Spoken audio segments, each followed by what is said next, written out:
اللہ نے دیا ہے۔ ہم ایسا نہ ہو کہ ہم مصلے سے محبت کر بیٹھیں، ہم ایسا نہ ہو کہ اوراد و وظائف سے محبت کر بیٹھیں، بلکہ اس سے بھی آگے گزر کر ہم جس کے لیے نماز پڑھ رہے ہیں ہماری توجہ اس رب کی طرف ہونی چاہیے۔ اسی لیے فرمایا جاتا ہے کہ کوئی قاری صاحب نماز میں بہت زیادہ اچھی قرأت نہ کرے کہ ساری طاقت وہ اپنی قرأت پہ لگا دے۔ اچھی سے مراد بنا کے لہجے میں، باقی صحیح قرأت کرنا یہ تو فرض ہے۔ مطلب جیسے بہت زیادہ لہجے میں کریں گے تو آپ کا سارا فوکس یہ کہاں چلا جائے گا؟ اپنی قرأت درست کرنے میں، یعنی قرأت کو لہجے میں کرنے میں۔ تو فرمایا گیا اتنا فوکس نہ کریں، بلکہ نماز میں دل اللہ کی بارگاہ میں ہونا چاہیے، دل اللہ کی طرف متوجہ ہونا چاہیے۔ تو آپ کعبہ شریف بھی جائیں تو دل کعبے کے رب سے لگا کے رکھیں، آپ توجہ کعبے کے رب کی طرف رکھیں۔ اللہ آخری آیت میں فرماتا ہے الذی اطعمہم من جوع، وہ جس نے انہیں بھوک میں کھانا دیا۔ اس رب کی عبادت کرو جس نے تمہیں بھوک میں کھانا دیا۔ کیسی بھوک تھی کہ جس بھوک کی وجہ سے انہیں موت خود اپنی مرضی سے ٹینٹ آف ڈیتھ میں جانا پڑتا تھا، موت کے خیمے میں جانا پڑتا تھا۔ ایسی بھوک اللہ تعالیٰ نے انہیں اس بھوک سے نجات عطا فرمائی۔ اور آپ کو معلوم آج بھی حرمین شریفین میں بے موسم پھل آپ کو ملے گا، وہاں پہ 12 مہینے ہر طرح کے پھل ملتے ہیں، بے موسم پھل اللہ عطا فرماتا ہے۔ یعنی وہاں کسی پھل کا موسم ہی نہیں، کسی بھی موسم میں جائیے اور ہر پھل وہاں اویلیبل ہے نا۔ اور اللہ تعالیٰ نے آگے ارشاد فرماتا ہے وَآمَنَهُم مِّن خَوْفٍ، اور ان کو خوف سے امن بخشا۔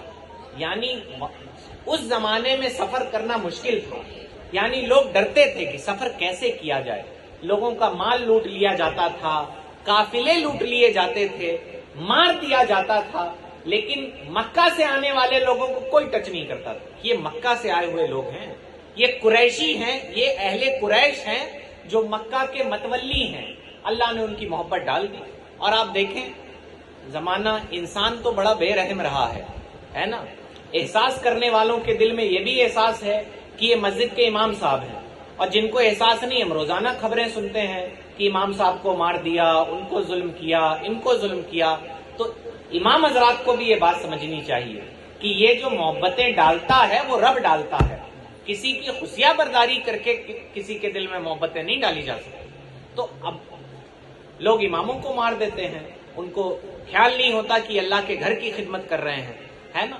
تو یہ اللہ کا احسان ہے کہ اللہ نے انہیں خوف سے امن دے دیا، ہے نا، کہ وہ امن کے ساتھ سفر کرتے، تجارت کرتے، اور سال میں جاتے تھے اور اچھی خاصی تجارت، اچھا خاصا سودا بیچ کے آتے کہ وہ۔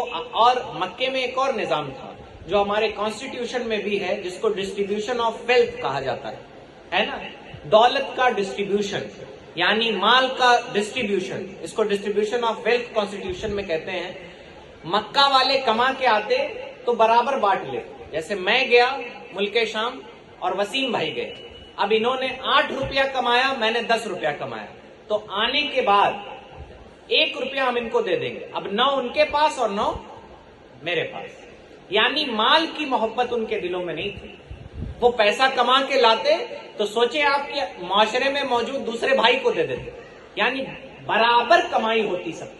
اللہ نے یہ نظام ان کے دلوں میں ڈالا، اور آج دنیا کی بڑے جو سسٹم ہیں، بڑے کانسٹیٹیوشنز ہیں، وہ ڈسٹریبیوشن آف ویلتھ کے اس کانسیپٹ کو ایڈاپٹ بھی کیے ہوئے ہیں، وہ قرآن مجید کے اس کانسیپٹ کو ایڈاپٹ بھی کیے ہوئے ہیں۔ تو اللہ تعالیٰ نے اس طرح سے اہل قریش کو دعوت دی، یعنی نعمتوں کا ذکر کر کے، نعمتیں یاد دلا کے اللہ تعالیٰ نے قریش کو دعوت دی۔ اور وہ نعمتیں جو سب سے زیادہ اہم ترین ہیں ہماری آپ کی زندگی میں، اہم کیا ہے کہ ہم اپنے گھر سے نکلیں تو پر امن ہو، ہمیں یہ خوف نہ ہو کہ مار دیا جائے گا، ہمیں یہ خوف نہ ہو کہ لوٹ لیا جائے گا، اور جب گھر میں آئے تو گھر میں کھانے کو 2 روٹی موجود ہو۔